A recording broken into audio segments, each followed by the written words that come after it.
लोक नायक भगवान बिरसा मुंडा जयंती पर अंतर्राष्ट्रीय गौरव दिवस का हुआ भव्य समापन। आज उत्तर प्रदेश की राजधानी लखनऊ स्थित उत्तर प्रदेश नाटक अकादमी गोमती नगर में आयोजित अंतर्राष्ट्रीय गौरव दिवस के अंतर्गत 6 दिवसीय अंतर्राष्ट्रीय भागीदारी उत्सव का भव्य समापन हुआ। ये आयोजन लोक नायक भगवान बिरसा मुंडा जयंती के उपलक्ष्य में समाज कल्याण विभाग द्वारा किया गया था। कार्यक्रम में समाज कल्याण मंत्री स्वतंत्र प्रभार असीम अरुण जी मुख्य अतिथि के रूप में उपस्थित रहे। ये आयोजन जनजातीय समुदायों के योगदान, संस्कृति और समृद्ध विरासत को सम्मानित करने के लिए उद्देश्य से किया गया था।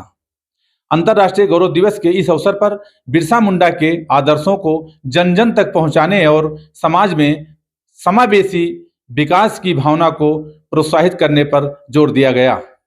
कार्यक्रम के दौरान लोक नायक भगवान बिरसा मुंडा के जीवन, उनके संघर्षों और उनके आदिवासी समाज के लिए किए गए योगदान पर प्रकाश डाला गया। सांस्कृतिक प्रस्तुतियों, चर्चाओं और विचार विमर्शों के माध्यम से जनजातीय समाज की विभिन्न समस्याओं और उनके समाधान पर विचार विमर्श भी किया गया।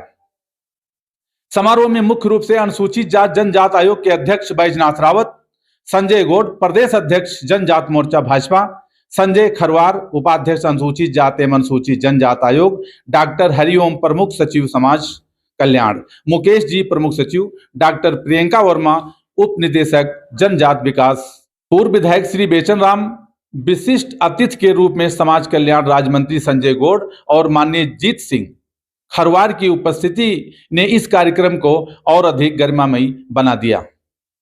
इस आयोजन में जनजातीय समुदायों के उत्थान और उनकी सांस्कृतिक धरोहर को प्रोत्साहन देने के लिए विभिन्न विषयों पर सत्र आयोजित किए गए। बिरसा मुंडा के जीवन में प्रेरणा लेते हुए जनजातीय समाज के आर्थिक, शैक्षिक और सामाजिक विकास पर भी चर्चा की गई। कार्यक्रम का मुख्य आकर्षण सांस्कृतिक प्रस्तुतियां रहीं, जिनमें जनजातीय नृत्य, लोकगीत और परंपरागत कला का प्रदर्शन किया गया। दर्शकों ने बड़ी संख्या में इसमें भाग लिया और इसे सराहा।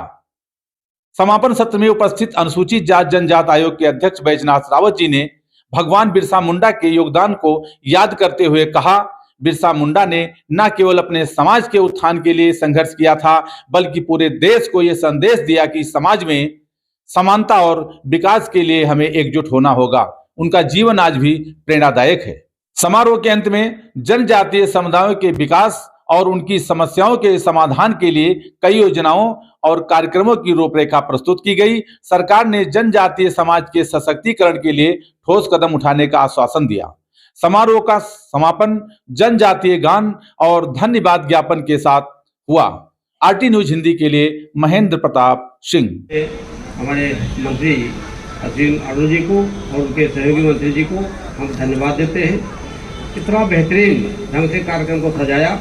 पुराने इतिहास को हम लोगों ने यहाँ याद किया, तमाम तरह की झांकियों के माध्यम से और सांस्कृतिक कार्यक्रम के माध्यम से। जनजातियों के पुराने पेशे थे, पुराना इतिहास, पुराना वैभव, गौरवशाली। सिक्किम, महाराष्ट्र, उड़ीसा, कर्नाटक से सारे कलाकार पधारे थे और इन्होंने ये पिछले 15 तारीख से लेकर आज तक इस कार्यक्रम को विभिन्न रंगों से भरा। हम आपका कोटि कोटि धन्यवाद और आभार व्यक्त करते हैं।